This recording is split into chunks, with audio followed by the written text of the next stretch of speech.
Hi everyone. Okay, today we move our focus over to the aggregate demand curve, and just let me show you what is the agenda for today's video. Okay, now the agenda is simply this. Okay, firstly what we're going to do is we're going to derive the AD. As you know, we at Macroeconomics, we are pretty much very stringent on derivation, because if you can derive a curve, you definitely know how it moves, how it rotates, and what makes it not move as well. So I think it's important to understand derivation very well, because when let's say there's a shift of curves, even in like a demand and supply function, there are more than just simply moving from one original equilibrium to the new one. You need to know what are the what do you call that, the events that happen in between the moves. Okay, so we'll talk about the derivation first. We'll talk about movement along the AD curve next. Then we'll talk about what shifts the AD curve, what rotates the AD curve, and lastly we'll go into a little bit more advanced stuff like what is the wealth or Pigou effects, and if we have time we'll talk about the exchange rate effects as well. Okay, so let's just focus on the derivation first. Okay, to derive the AD curve, what you will need first is your ISLM model. Okay, so we're going to draw an ISLM model here. Okay, you have got output and on your horizontal axis, you've got the interest rates on your vertical axis, you have your IS curve, and you have your LM curve. Now, if you are unsure of the ISLM model, please be kind enough to go to my Introduction to Econs playlist and look for the ISLM model derivation. It's important that you know this diagram well. Okay, so we all know that the aggregate demand curve, it is drawn in a space whereby we see the relationship between the price level as well as your GDP, right? So now we're going to talk about how we're going to derive this AD curve here. Okay, so in your ISM model, okay, you have got an initial equilibrium at point A, and interest rates initially is I0, so you've I0, so you got I0 and you got Y0. Okay, so now if we want to understand what is the interaction between price and output, okay, just remember this case. Okay, now your price level, okay, look here, your price level, okay, is going to affect your real money balances, and we all know that real money balances is going to affect your interest rates. Okay, we all know this from the LM model. Okay, so when there's an increase of supply of money, your basically what's going to happen to your interest rates is going to fall. Okay, to see this, just let me show you a little bit of the basic stuff. Okay, so if let's say we have got the money market interest rates over here and real money supply, and you have a demand curve for liquid assets, or what they call it, money, right, at a given amount of output, the supply of money is always exogenous, so you will see it as a vertical line over here, and this gives you your equilibrium interest rates at I0. So if let's say there is a decrease in, okay, we talked about increase in price just earlier, right? So we'll talk about increase in price. So when there's an increase in price, what happens is that your real balances or real money supply, okay, decreases. This whole thing is going to decrease due to a larger denominator. So when this thing decreases, it's just going to shift to the left hand side. Okay, it's going to shift here. Okay, to see this, just take a look at this over here. This is m over p0. This is m over p1. So for every value of m, okay, p1 has increased, so this whole value down has decreased, so it moves here, therefore you have a higher interest rate. Okay, so now that's a little bit of basics for the money market. Let's get back to the diagram over here. So your price level affects your money supply, and your real money supply affects your interest rates, and you know that your interest rates is going to affect your investments, and once investments is affected, what's going to happen is that output is going to be affected. We know this through the ISLM model. Your aggregate expenditure function, where AE equals to Y at equilibrium equals to C plus I plus G plus net exports. So therefore, when there is a decrease in investment or an increase in investment, it's going to change your output as well. So let's look at the dynamics like what we talked about just now. If this increases, this is going to decrease. And through your money market, okay, you know that your interest rates is going to increase. And when this increase, this is going to decrease. We all know that there is an inverse relationship between your interest rates as well as investment, because when interest rates increase, the opportunity cost of not putting your money into bonds increases. Therefore, people would choose to put their money into into bonds rather than investments, and that is why investment has fallen. And when investment has fallen, output is going to decrease as well.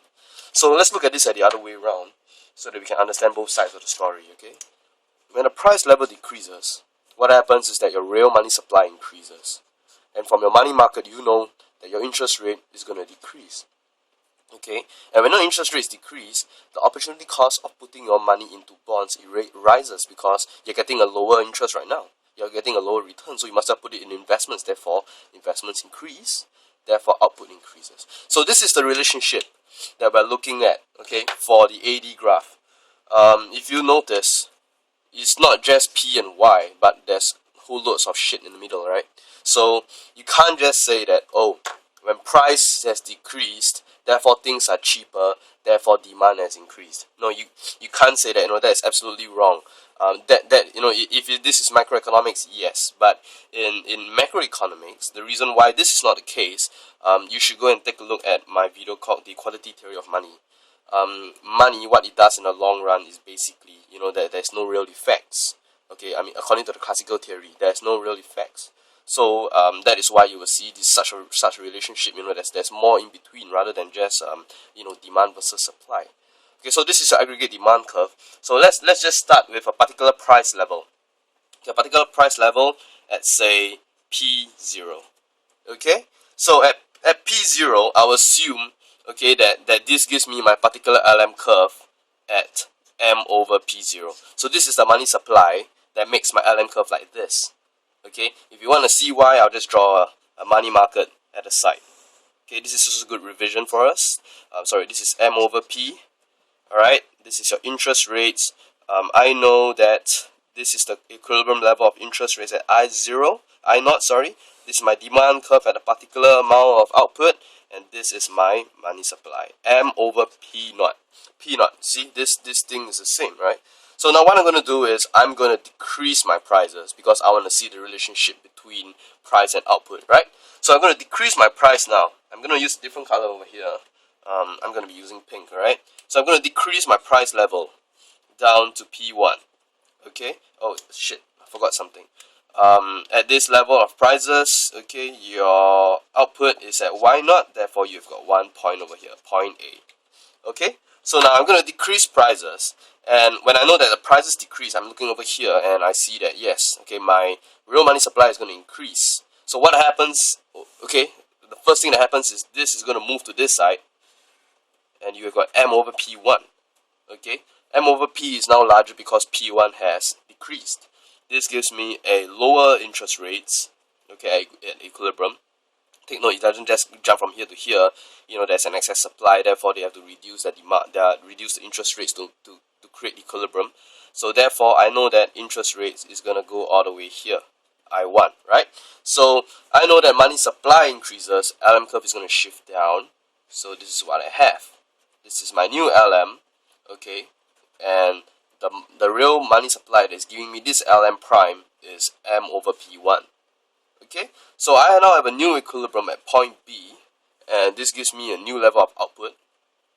I'm just going to bring this all the way down here, Y1, okay, and this is the corresponding price level, okay, and I've got a point B. Now, I'm just going to join these two lines up, okay, I'm going to get my AD curve, check it out, see, AD. Okay, so now this is how the AD curve is derived. As you can see, it was more than just price and output. So what happened was this. Okay, using this example again. When my price level has decreased, basically what happened was that my real money supply has increased, therefore giving me a lower level of interest rates and shifting my LM curve down.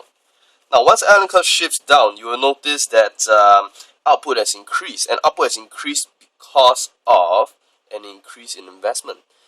Yeah, consumption might be dependent on the interest rates as well, but now we are assuming that the only thing that is affected by interest rates is your investment level. Okay, so this is why my LM curve has shifted down and I've got a larger output due to the increase in investment. And therefore, I have a larger output, and there I have it. A downward sloping relationship between price and output. And this is what we call the Keynes effect. Alright, so this is the Keynes effect. It's there. Okay, you've learned how to derive the AD curve. So now let's talk about the next thing that we want to discuss about, okay, which is the movement along the AD curve.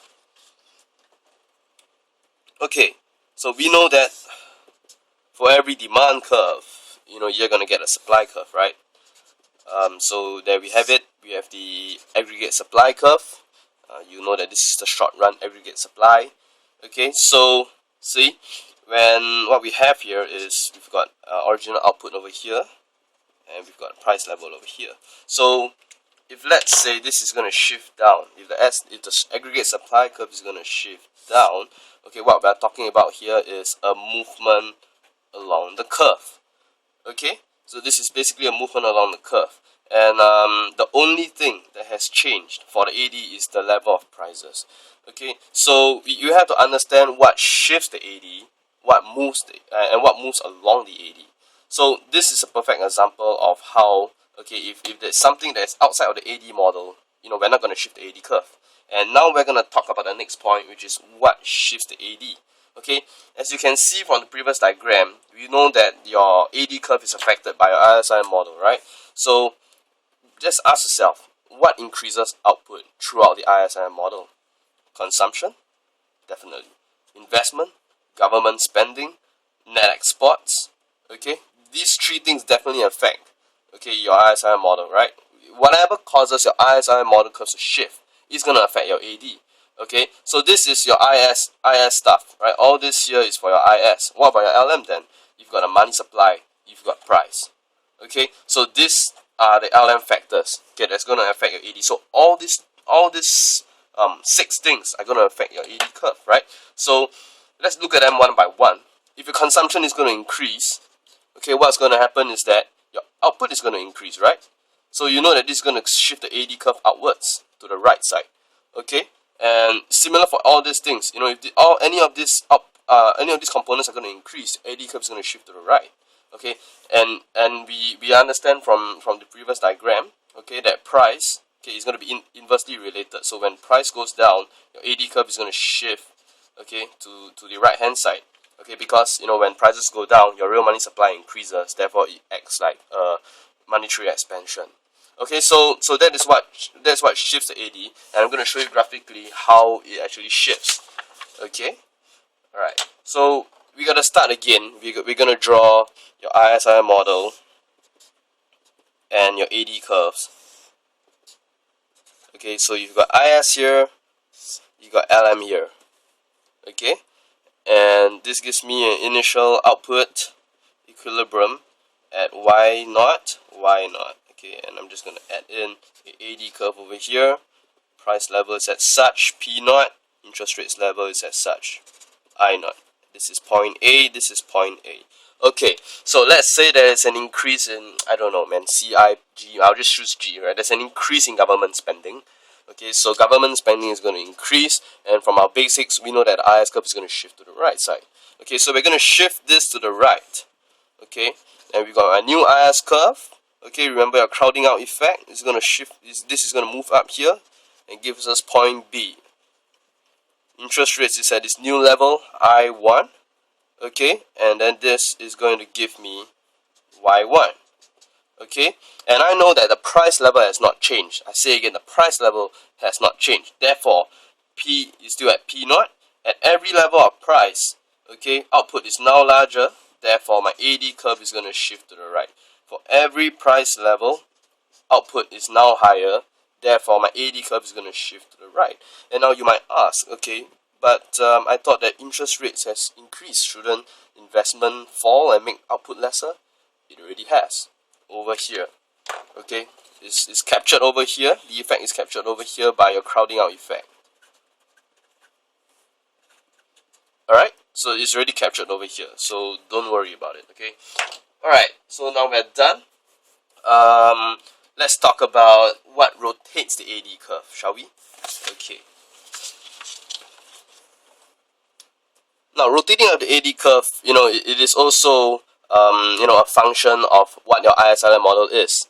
Okay, so we've got your ISI model over here, and you've got your ADAS right here. Okay, so we're gonna do derivation again. Okay, now I'm gonna start with this IS curve, this LM curve.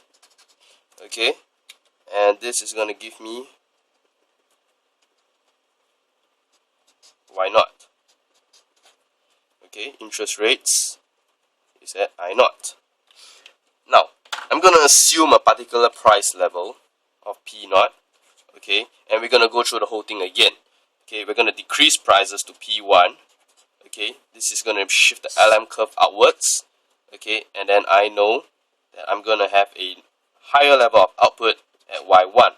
So I've got the 2 points over here, and I have an AD curve.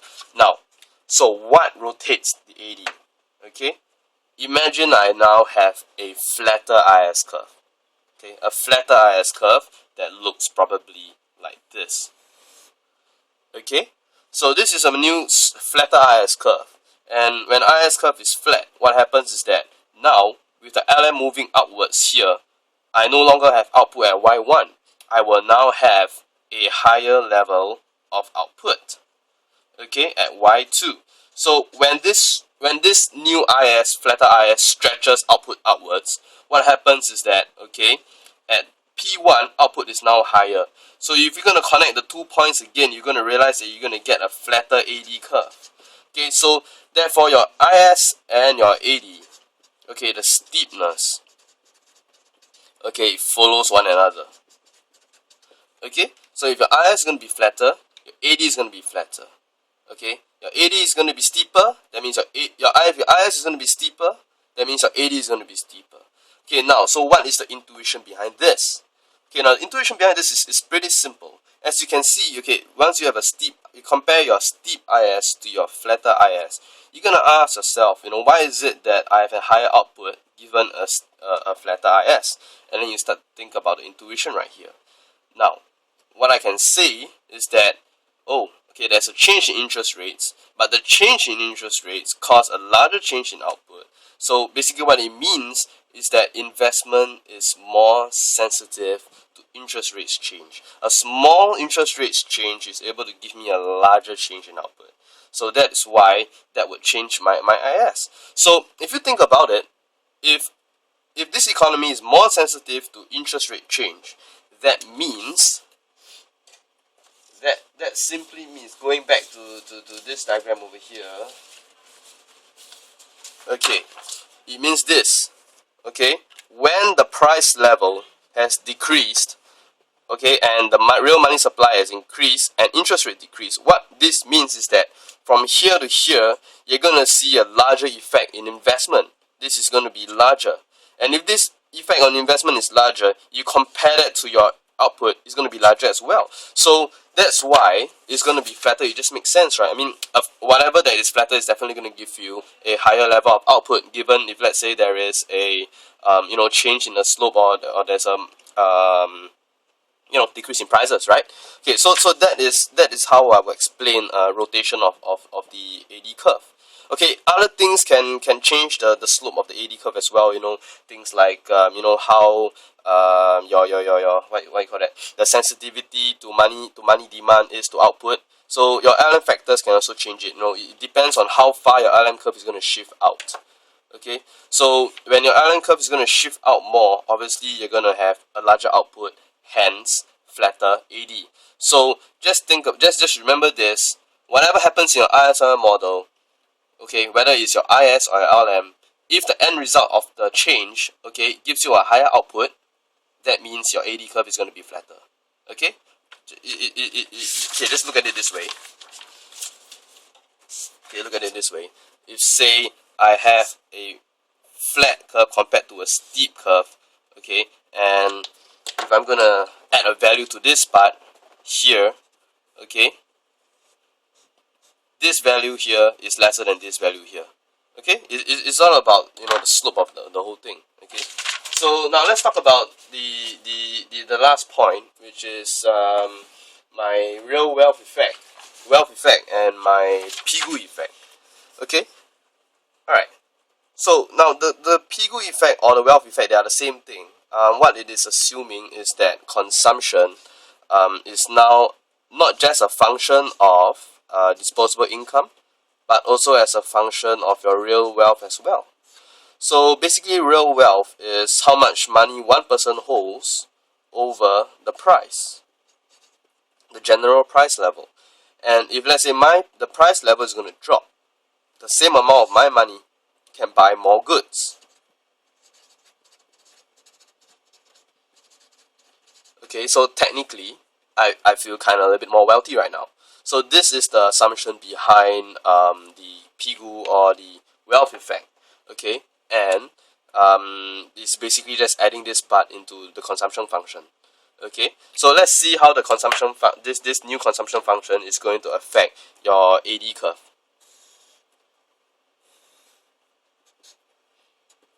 Okay, so you've got your ISR model again, output here and price here.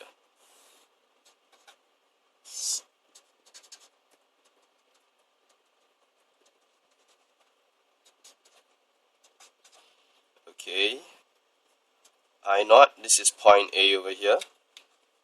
Alright, so we'll start with the first thing. Assume a particular price level, P naught. Okay, and this price level has given me my LM curve. Okay, and I'm going to decrease the price to P1.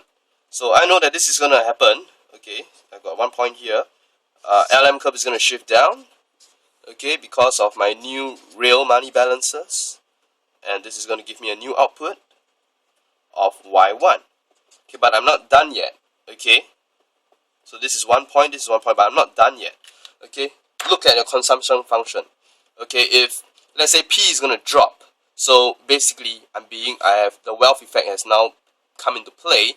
This is going to increase, right? So households will see that their wealth has increased. So what they are going to do is that they're going to increase their consumption as well.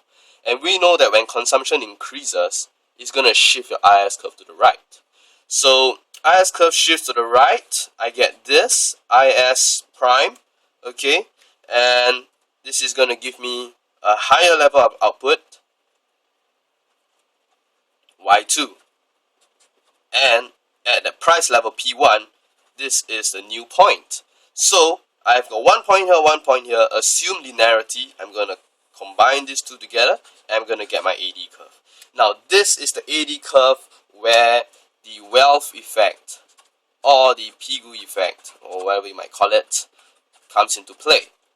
Okay, and just like how we discussed about rotating the AD, if you notice, my original AD curve was supposed to look like this, and I now have a flatter AD curve. As you can see, my IS curve, shifting of the IS curve outwards can also cause your AD curve to be flatter, steeper, etc., whatever you might be. Okay, now the exchange rate effects works the same way as this. Okay, because when prices go down, what happens? Okay, I'm gonna write it down for you. Exchange rate effect. Okay, when prices go down, okay, your real exchange rate is going. Okay, real exchange rate is gonna. Okay, basically what you experience here is a real depreciation. Okay, real depreciation. When there's a real depreciation, basically what it means is that your domestic goods are more competitive right now, so therefore exports is going to increase, and imports are going to, and your output is going to increase. Therefore, your IS curve is going to shift right, similar to this effect over here. Okay, to understand this part, when P drops and there's a real depreciation, just take a look at your real exchange rate. Okay, so your real exchange rate is like this. Okay, this is your real exchange rate equals to your nominal exchange rate multiplied by P over P star. Now I'm using the indirect quote for this. That means what I mean by indirect quote. What I mean by indirect quote is that my E is the price of foreign currency. Okay, as compared to me talking about it with E in terms of a price of domestic currency, because if that's the case, then this two is going to change places. So as you can see, when the price goes down, this whole thing is going to go down. So when this whole thing goes down, you actually see a real depreciation. Therefore, exports increase, output increases, IS shifts to the right, and you have a flatter AD curve. Okay, thank you for watching this video. This is the AD curve and understanding how to derive it, as well as the dynamics of the AD curve. In the next video, we're going to look at how we combine the AD and the AS, and we're going to talk about exactly what happens in the dynamics when one or two of these curves move at the same time. Okay, alright, thank you so much for watching. I hope you enjoyed the video.